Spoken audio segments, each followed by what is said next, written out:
Itu, saya adalah mursyid tunggal Zikrul Ghafilin.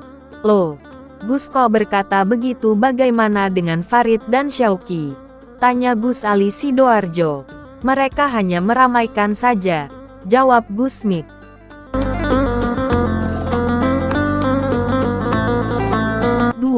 Demi Allah, saya hanya bisa menangis kepada Allah. Semoga Samin yang setia, pengamal Zikrul Ghafilin, semua masalah-masalahnya tuntas diperhatikan oleh Allah. 3. Bila mengikuti Zikrul Ghafilin, kalau tidak tahu artinya, yang penting hatinya yakin.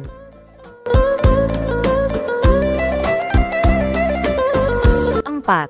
Barusan ada orang bertanya, Gus, Zikrul Ghafilin itu apa? Saya jawab, jamu.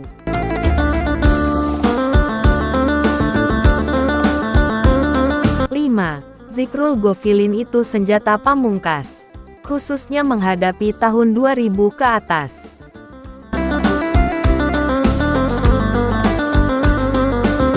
6. Ulama sesepuh yang dikirimi Fatihah oleh orang-orang yang tertera atau tercantum dalam Zikrul Ghafilin itu yang akan saya dan kalian ikuti di akhirat nanti.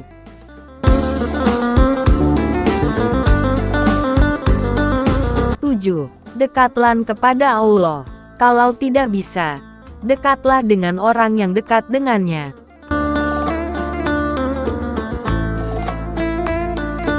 8. Kemanunggalan semaan Al-Quran dan Zikrul Ghafilin adalah sesuatu yang harus diwujudkan oleh penderek, pimpinan Zikrul Ghafilin, dan jamaah semaan Al-Quran.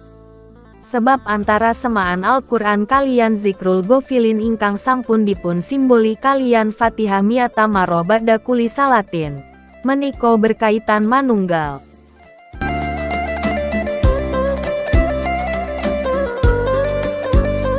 9. Semoga Zikrul Ghafilin ini menjadi ketahanan batiniah kita, sekaligus penyangga kita di hari hisab, hari perhitungan amal.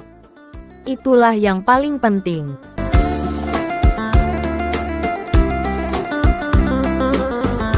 10. Nuzulul Quran yang bersamaan dengan turunnya hujan ini, semoga menjadi isyarat turunnya petunjuk kepada saya dan kalian semua. Seperti firman Allah, Ulaika ala hudan min rabbihim wa ulaika hum al-muflihun. Mereka telah berada di jalan petunjuk, dan mereka adalah orang-orang yang beruntung.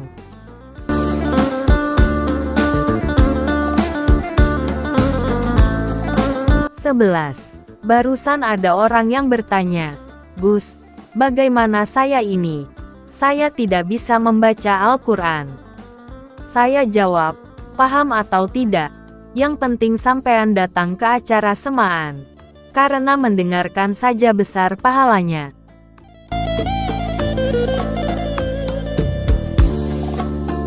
12. Sejak sekarang, yang kecil harus berpikir, kelak kalau besar, aku besar seperti apa? Yang besar harus berpikir, kalau tua kelak, aku tua seperti apa? Yang tua juga harus berpikir, kelak kalau mati, aku mati dalam keadaan seperti apa?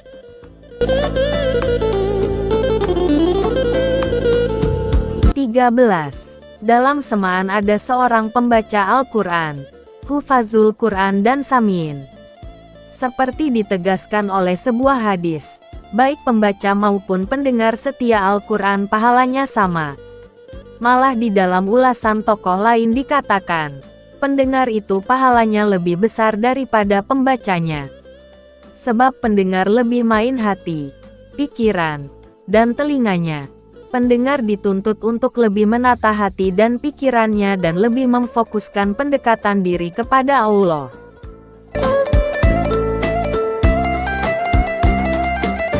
14. Satu-satunya tempat yang baik untuk mengutarakan sesuatu kepada Allah adalah majelis semaan Al-Quran. Hal ini tertera di dalam, kalau tidak salah, 3 hadis. Antara lain men arada an yatakallam ma Allah falyakra. Al-Quran, siapa ingin berkomunikasi dengan Allah, Hendaknya ia membaca Al-Quran.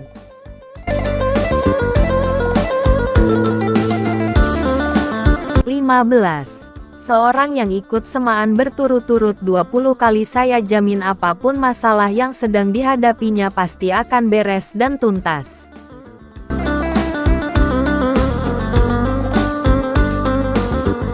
16. Ada seorang datang kepada saya, "Gus, problem saya bertumpuk-tumpuk.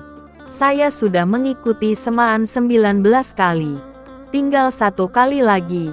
Kira-kira masalah saya nanti tuntas atau tidak?" Saya jawab, "Yang sial itu saya. Kok bertemu dengan orang yang mempunyai masalah seperti itu?"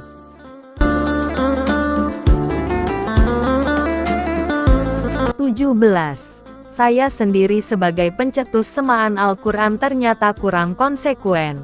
Sementara Samin datang dari jauh. Bahkan hadir sejak subuh. Mulai surat Al-Fatihah dibaca sampai berakhir, setelah doa khotmil Quran malam berikutnya baru mereka pulang. Sedang saya ini baru datang kalau semaan Al-Quran akan diakhiri. Itu pun tidak pasti. Terkadang saya berpikir, saya ini seorang yang dipaksakan untuk siap dipanggil kiai.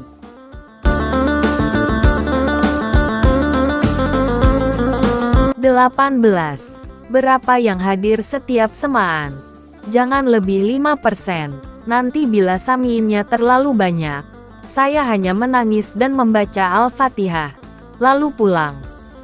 Saya sadar, saya tidak mampu berbuat apa-apa. Jangankan untuk orang banyak, untuk 1 orang saja saya tidak bisa.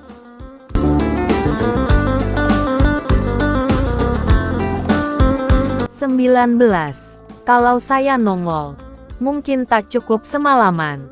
1 persatu harus dilayani. Saya besok kemana? Apa yang harus saya lakukan?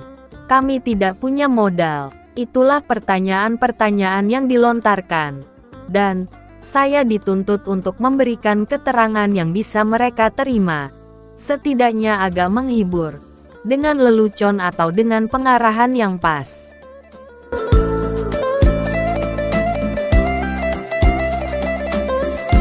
20. Semoga semaan dan zikrul gofilin ini kelak menjadi tempat duduk-duduk dan hiburan anak cucu kita semua.